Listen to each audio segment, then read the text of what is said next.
ஏங்க ஏங்க ஆம்பளைகளுக்கு பூரா ரொம்ப மோசமாக திடுறாங்க பார்த்துக்கோங்க. எல்லாரையும் சொல்கிறேன்னு நினைக்காதீங்க, சில தருதலை பயல்களை மட்டும் சொல்கிறேன். இன்றைக்கி ஒரு பள்ளிக்கூடத்துக்கு பிள்ளையை கூப்பிட போயிருந்தோம்ங்க. பிள்ளையை கூப்பிட போகிற இடத்துல பஸ்ஸில் தான் எப்போவுமே நான் வருவேன், ஃப்ரீ பஸ்ஸில் தான் வருவேன். ஏன்னு கேளுங்க, ஆட்டோவுக்கு எதுக்கு 20 40 ரூபாய் கொடுத்து வெட்டியாக்க வேணாம், கவர்மெண்ட் இப்போ பஸ் விட்டுருக்கு எதுக்கியா அப்படின்ட்டு. ஆனால் இன்றைக்கி மழையும் தண்ணியமாக இருக்குது, காசை பார்க்கக்கூடாது, வேகமாக பிள்ளையை கூட்டிகிட்டு போயிருந்தா ஒரு குடை கூட எடுத்துகிட்டு வரல அப்படின்னு நினச்சி ஒரு ஆட்டோவில் ஏறி வந்தால் ஆட்டோவில் வரையிலேயே இப்படி திரும்பி அந்த ஆள் கண்ணடிச்சிச்சுங்க.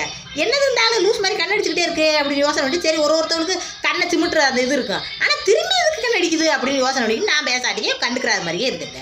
மறுபடியும் எல்லாத்தையும் விளக்கில் இறக்கி விடுச்சுங்க. இறக்கி விட்டு நேரம் ஆட்டோ போய்கிட்டே இருந்துச்சு. எங்கேனே ஆட்டோ போய்கிட்டே இருக்குண்டே, உங்களை நான் வீட்டில் இறக்கி விடுறேன் இருங்கன்னுச்சு. சரி குழந்தைய வச்சுக்கிட்டு இருக்கேன், கையில் பிள்ளைய வச்சுக்கிட்டு இருக்கேன், மழை பெய்யுது, அதனால பாவம் அக்கறையில் இறக்கி வரும்னு சொல்கிறாராக்குன்னு நானும் பேசாட்டு இருந்தா புது துணி எடுத்தாரேன் அப்படின்ட்டுச்சு. எதுக்கு புது துணி, யாருக்கு புது துணி அப்படின்ட்டு. உங்களுக்கு தான் புது சேலை எடுத்தாரேன், புது ட்ரெஸ் எடுத்தாரு.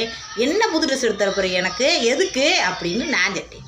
இல்லை எனக்கு எடுக்கலை, அப்புறம் எனக்கு எடுக்க போகிறேன், அப்படி உங்களுக்கு எடுத்தாரே வாங்க. பத்திக்கலாங்க, எம்புட்டு ஒரு திமுருண்டு, எம்புட்டு வயசு இருக்குன்னு தெரியுமாங்க அந்த ஆளுக்கு, 55 60 வயசு இருக்குங்க ஆட்டோ ஓட்டுருவேங்க. என்ன ஒரு கொழுப்பு பற்றிகளா ஃபோனை எடுத்துக்கிட்டு எங்கே இப்போ சொல்லுங்கள் என்னென்ன ட்ரெஸ் எடுத்து தர போகிறீங்க சொல்லுங்கள் பார்ப்போம் அப்படின்ட்டு வீடியோ எடுக்குவேன். நான் எங்கே ட்ரெஸ் எடுத்து தரேன்னு சொன்னேன், தீபாவளிக்கு ட்ரெஸ் எடுத்துட்டீங்களான்னு கேட்டேன். அப்படிங்கிறாருங்க. கண்ணடிச்சிகளை எதுக்கு அப்படிங்கிறேன். நான் கண்ணடிப்பேனா, என் மக மாதிரிமா நீனு அப்படின்னு பேசுகிறேன். அந்த ஆள் வீசி நாறுது, குடிச்சிருக்கு அந்த ஆள். மகமாரியா, மகமாரின்றது நெஞ்சுக்குள்ளே இருக்கணும்யா, வார்த்தையிலையா வாயில் வார்த்தையில் வருது. எப்படியா சொல்லுவேன் ட்ரெஸ் எடுத்து தர வேண்டு அப்படின்ட்டு பிடிச்சிக்கிட்டு வம்பு வழக்கு பண்ணவும் அதோட மன்னிப்பு கேட்டு போகிறானுங்க. இப்போ அந்த ஆளை வீடியோவாக அதில் போட்டு விட்டுருவேன். ஆனால் வயசுக்கு மரியாதை கொடுத்து பேசான்னு இருக்கேன். அவங்க குடும்பத்தில் இருக்கிற ஆளுங்க பார்த்தாங்கன்னா சங்கடப்படுவாங்களேண்டு. நம்ம காசு சம்பாதிக்கிறது முக்கியம் இல்லைங்க. ஆனால் மற்றவங்கள அவமானப்படுத்துறது அசிங்கப்படுத்துறது தப்புன்னு நினைப்பேன். அது நம்மளோட பெரியவங்களை. அதுக்காகத்தான் நான் ஒரு வாய் வார்த்தையை சொல்லிட்டு விடுறேன். என்னங்க இப்படி மனசுக்கு இருக்காங்க ஆம்பளைங்க எல்லாரும் அப்படி சொல்ல வரலங்க. ஆனால் சில தருதலை நாய்க்கு இந்த மாதிரி இருக்குங்க. தன் பொண்ணு வயசில் இருக்கிற பொம்பளையை பார்த்தா கூட அந்த நினப்பு வருது. எதையாவது வாங்கி கொடுத்தாவது முட்டா பயமை. அவன் பொண்டாட்டி பிள்ளைக்கு போய் ட்ரெஸ் எடுத்து கொடுத்துருப்பான்னு கேளுங்க, போதக்கார நாய்.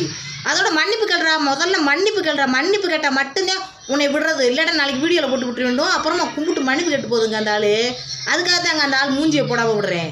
என்னங்க இப்படி மனுஷங்க இருக்காங்க, சே மனுஷனை பாரு. ஓரமான ஆளுங்க, ஆம்பளையோட எண்ணங்கள் பூரா அதில் மட்டும்தான் இருக்குது குறிக்கோளா. ஆத்தாடி.